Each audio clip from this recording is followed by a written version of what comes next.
Monkeyman by Walter D. Myers. The tea girls hit the hood gradually, like the turning of a season. First, we saw some tags scrolled on the wall near the Pioneer Supermarket. Then we heard that a kid on 141st Street got stabbed, and they arrested a member of a gang called Tea Grows. "What's that supposed to mean?" Fee asked. "What's a tea grow anyway?" I didn't know. I didn't even want to talk about gangs. Some people said, okay, it wasn't some people. It was my uncle who runs a barber shop. Uncle Duke said that I had a bad attitude about Harlem. "You're so anxious to leave. You're not even giving your homeland a chance," he said. "Africa is my homeland," I said. "That's the easy answer, isn't it?" he said. He was sweeping the floor of the shop, like running away from the neighborhood. He was right, really. Fee, who was my main man, said that I had black skin and white dreams, that all I wanted to do was to get away someplace and be with white people. I liked a lot of things about Harlem, especially the block, which was how we talked about 145th Street. There were good people on the block, but what I wanted was to be more than what I saw on the block. Uncle Duke said I could be more, but if I put Harlem out of my heart, I could end up being a lot less, too. Yeah, well, I was ready to take my chances. What I wanted to do was to be a doctor and have a nice crib and a Benz, the whole nine.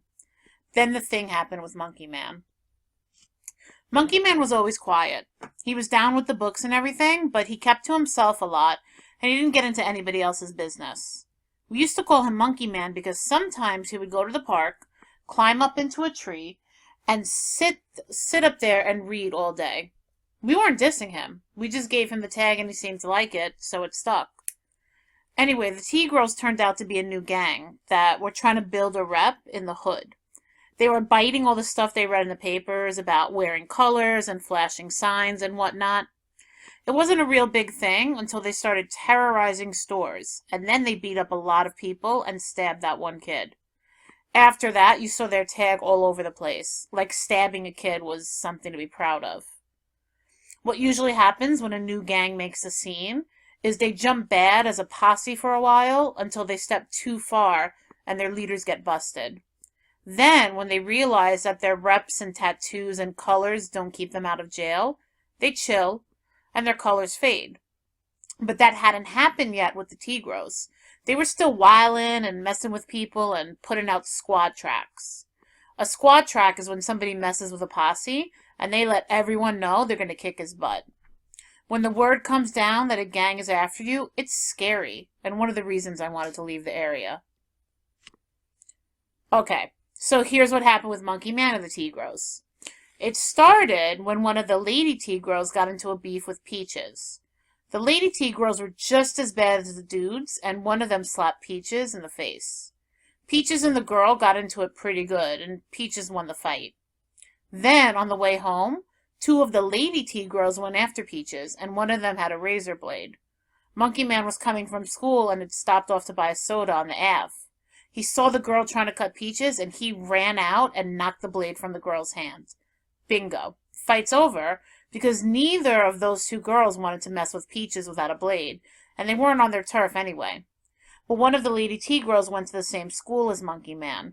She went back and told the Tigros, and before you knew it, everybody on the block was talking about how Monkeyman was in big trouble.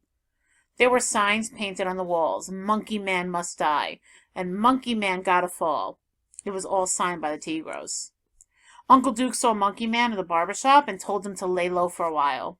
Fee told him the same thing, but everybody figured that Monkeyman was going to get beat up and maybe even worse. "You know any karate or anything?" I asked Monkeyman when I ran into him on the corner. "I read a book on it once," he said. "That's not good enough," I said. He shrugged and gave me this little grin. Okay, let me back up a little. Monkeyman is 6 feet tall, maybe even 6'1", and thin. He plays a little ball, but he's really not kicking hoops, and he's kind of mild looking. He's not a lame or anything like that, but he's more down with his mind than his hands, so we worried about him. "We need to get together and help Monkeyman," Peaches said. "That's hip," Fee said. "It's hip to help a brother in trouble and everything, but what you're talking about is getting a posse together to go down with the Tigros, and that's heavier than it is hip." "We could tell the police," Peaches said. A guy I know went to the police when he got into trouble with the number runner, I said. The numbers runner said he was going to cut him a new place to pee from. He went to the police, and the police told him they couldn't do anything until something happened. They're into cutting people, Peaches said. That's serious. Yo, Peaches, I didn't know you were sweating, Monkeyman, Fee said. Lighten up, lame. Peaches came back with her quick mouth. Monkeyman had the heart to help me when I needed some help. If you don't have the heart to help him, that's cool. But don't try to finesse it off like it's no big thing. He needs a gun, Fee said. That's the only thing they respect. Just blow the word, and I was ready to split. From a scrap in the street, the jam was jumping to nines. On the way home, I tried thinking about what Monkeyman could do. If the T-girls came on him and just beat him up, it would be cool. I mean, that was sick, but it was better than being cut or shot. And the thing was that a lot of kids were talking about being down with gangs and trying to make themselves large by going to Wax City and offing somebody. That was the danger big time. To me, it was like some moron jumping off a big building and styling for the camera on the way down. They would be throwing away their life and taking somebody else's life for some moment they imagined would happen. This craziness filled my nightmares, and it might have been sad, but the truth was, I was glad it was Monkeyman on the line and not me. 2 weeks passed from the time that Monkeyman had stopped the girl from cutting Peaches, and it looked as if things might blow over without anyone getting hurt. Then a guy called Clean entered the picture. Ralph J. Bunch is the best school in the hood, but every so often we get in a guy who doesn't fit. That's what Clean was. He wasn't a big dude, more small and wiry. He wore his pants low in hip-hop style, with about 4 inches of his shorts showing. You're not allowed to style down in the school, but he kept at it, and the hallway teachers got on his case. He told everyone he was from L.A. and used to run with the Crips. But Fee peeped his school record, and the dude was really from someplace in California called Lompoc. Clean hooked up with some folks who told him about the T-Girls posse. Check this out. To get into the T-Girls, you either had to slash a saint in public, meaning cut someone who wasn't involved in nothing, just walking down the street, or make something that was foul righteous. According to the T-Girls posse, since Monkeyman had messed with them, and that was foul, getting even with him was making it righteous. It got around in the cafeteria that Clean was going to do up Monkeyman. Peaches was still trying to settle things peacefully. Let's just go up to the dude and see if we can talk a hole in his ego or whatever else it takes, she said, because I gotta be watching Monkeyman's back the same way he turned out for me. A few other kids said they were willing to try to talk to Clean. But the truth is, some dudes you can talk to, and some you can't. In the first place, Clean was not into brain surgery. I mean, his favorite sentence was, huh. Clean was in a class called Zip. Zip was supposed to stand for Zoned for Individual Progress, but all the kids called it the Underground Railroad, because it was the last stop you made before you dropped out of high school. Okay, besides Clean not being a brainiac, he was also like 9 shades of serious whack. He was the kind of kid who made you wonder what his mama had been smoking when he was in the womb. But hey, give it a shot, right? We found him on the street, and Peaches took the first shot at Clean. So, she said, there's no use in us, as young black brothers and sisters, getting into the same violence thing that's killing us off and messing up our dreams. If we can't respect each other, how are we going to expect people to respect us? He messed with the T-Girl, so he gotta be messed up, Clean answered. Why? Came out of me before I could stop it. Because that's the way it goes, Clean said. He gotta be messed up. I could see that Clean was getting off with everybody standing around trying to cop a plea for Monkeyman. We split the session, and I was still hoping that things would blow over, for Monkeyman's sake and for Peach's sake, too. The next day, Clean got busted bringing a knife to school. If you bring any kind of weapon to Bunch, it means an automatic suspension, and then you have to go through the bring in your parents bit to get back in. When Mr. Almack, the principal, called the police, Clean got mad and walked out of the school. But before he left, he sent word that he'd be waiting for Monkeyman when we got out at 3:15. 3:15 came. When we looked out of the windows, we saw about a dozen T-Girls outside. They were all wearing their black do-rags, and some of them had jackets with their tag on them. Mr. Almack called the police again, and in a few minutes the whole block was filled with squad cars. Their lights were flashing, and police were snatching everybody wearing T-Girl's gear.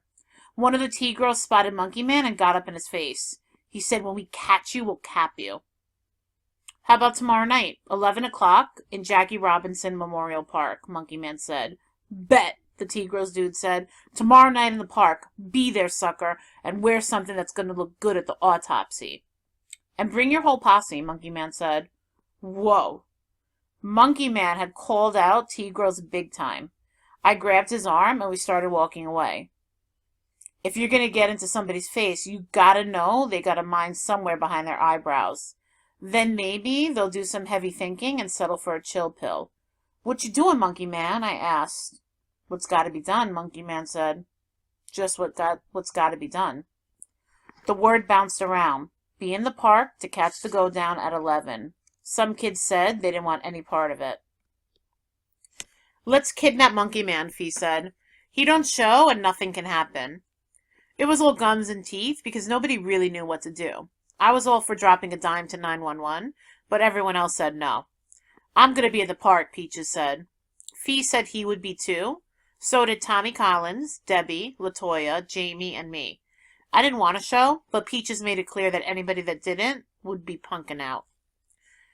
We hadn't seen Monkeyman all day, and rumors were that he had left town. "Maybe he'll show at the last minute with an Uzi and start blowing away all the T-Girls," LaToya said. Nobody said anything when we headed up the hill to the park. I wondered if everybody else could hear their heart beating. I was wearing my sneakers, ready to run if I had to. When we got to the park, there were maybe 25 guys in their T-Girls gear and 10 girls. My knees got real loose and I was having trouble swallowing. "Where's Monkeyman?" Clean asked. He was wearing a heavy jacket and had his hands in his pockets. "Where's Monkeyman?" "We thought he was here," Fee said. I noticed Fee's voice was kind of high. We waited for another 10 or 15 minutes with all of the T-Girls posse calling us suckers and stuff like that. I was hoping they didn't turn on us. "Yo, here he comes now." A girl pointed toward the uptown side of the park. "Who he got with him?" I turned and I saw Monkeyman coming down the street. He had a man and a woman with him. The man looked old. Monkeyman brought them right over to where we were and I recognized his grandfather. I didn't know the woman. "Hey, this is my grandfather," Monkeyman said. "His name is Mr. Nesbitt, and this is my godmother, Sister Smith." "What you bring them for?" Clean said, edging closer to Monkeyman. "They came to see you mess me up," Monkeyman said. He took off his jacket as if he meant to fight Clean. For a moment I thought maybe it would be a fair fight. But then Monkeyman took off his shirt and just stood there in his bare skin and held his hands out and his head to one side. Clean didn't know what was happening. He looked around. "Kick his butt!" one of the T-Girls called out. "Waste him!" Clean took his hands out of his pockets and started circling Monkeyman. But Monkeyman didn't move. Clean hit him in the back of his head and he didn't say nothing. "Please don't do that, boy," Monkeyman's grandfather said. "He made us promise not to help him, but please don't do that." "We'll kick your butt too," a girl said. Everybody turned and looked at her, and she held out her chin like she didn't even care, but she didn't say anything else. Monkeyman's godmother was praying. It was dark, but there was a moon out and the park lights were on. Most people came into the park to see what was going on. What they saw was Monkeyman standing with his arms outstretched and Clean hitting him. He hit him in the face a couple of times, and an old man asked, "What's going on?"